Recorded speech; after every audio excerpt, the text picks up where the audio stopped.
ஜெயச்சந்திரனின் அடடா audio offer 5 முதல் 70% வரை டிஸ்கவுண்ட். ஆச்சி கொழுக்கட்டை மாவு வந்தாச்சு. ஆச்சி கொழுக்கட்டை மாவிற்கு கொழுக்கட்டை அச்சை கேட்டு வாங்குங்கள்.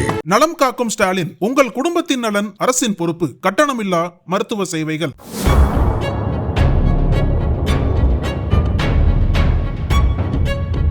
கோவை மாவட்டம் தடாகம் காவல் நிலைய எல்லைக்குட்பட்ட திருவள்ளுவர் நகர் பகுதியில் உள்ள பேருந்து நிறுத்தத்தின் பின்புறம் உள்ள புதர் மறைவில் ஆண் சடலம் ஒன்று கண்டெடுக்கப்பட்ட சம்பவம் பரபரப்பை ஏற்படுத்தியுள்ளது.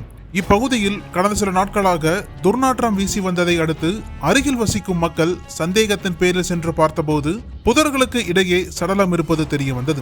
இது குறித்து உடனடியாக தடாகம் காவல் நிலையத்திற்கு தகவல் தெரிவிக்கப்பட்டது. சம்பவ இடத்திற்கு விரைந்த காவல்துறையினர் சடலத்தை மீட்டு பிரேத பரிசோதனைக்காக கோவை அரசு மருத்துவமனைக்கு அனுப்பி வைத்தனர். முதற்கட்ட விசாரணையில் உயிரிழந்தவர் திருவள்ளுவர் நகரைச் சேர்ந்த விஜயகுமார் என்பவர் என அடையாளம் காணப்பட்டார். காவல்துறையினரின் தொடர் விசாரணையில் விஜயகுமார் கடந்த 3 நாட்களாக காணாமல் போயிருந்ததாகவும் அவரது உறவினர்கள் அவரை தேடி வந்ததாகவும் தெரிய வந்தது. அவரது மரணம் குறித்து முதலில் தற்கொலை, கொலை அல்லது விபத்து என எந்த உறுதியான முடிவும் எட்டப்படவில்லை. சடலத்தில் காயங்கள் இருந்ததா அல்லது மரணத்திற்கு வேறு காரணங்கள் உள்ளனவா என்பது குறித்து பிரேத பரிசோதனை அறிக்கை வெளியான பிறகே தெரிய வரும் என காவல்துறை வட்டாரங்கள் தெரிவித்தன. தற்போது தடாகம் காவல்துறையினர் இந்த வழக்கை தீவிரமாக விசாரித்து வருகின்றனர். அப்பகுதியில் உள்ள கண்காணிப்பு கேமராக்கள், அருகில் வசிக்கும் மக்களிடம் விசாரணை மற்றும் விஜயகுமாரின் குடும்பத்தினர் மற்றும் நண்பர்களிடம் நடத்தப்பட்ட விசாரணையின் அடிப்படையில் மேலதிக தகவல்கள் சேகரிக்கப்பட்டு வருகின்றன.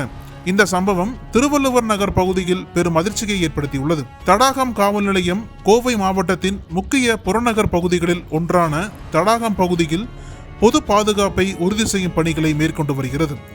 இது போன்ற சம்பவங்களில் காவல்துறையினர் பொதுவாக மருத்துவ அறிக்கைகள் மற்றும் குற்றவியல் புலனாய்வு மூலம் மரணத்தின் காரணத்தை உறுதிப்படுத்துவர்.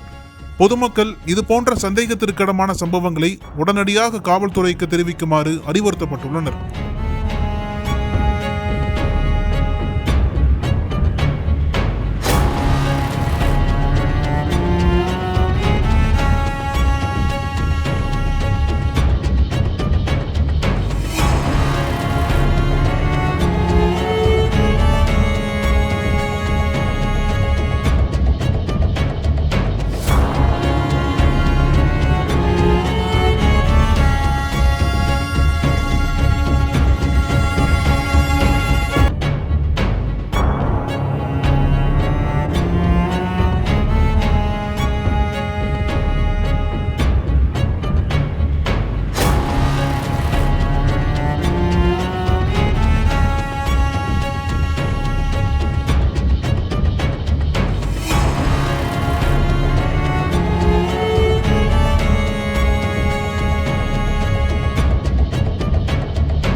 அனல் பறக்கும் செய்திகளை அப்டேட் செய்து கொள்ள நக்கீரன் களத்தை இப்பவே சப்ஸ்கிரைப் பண்ணுங்க.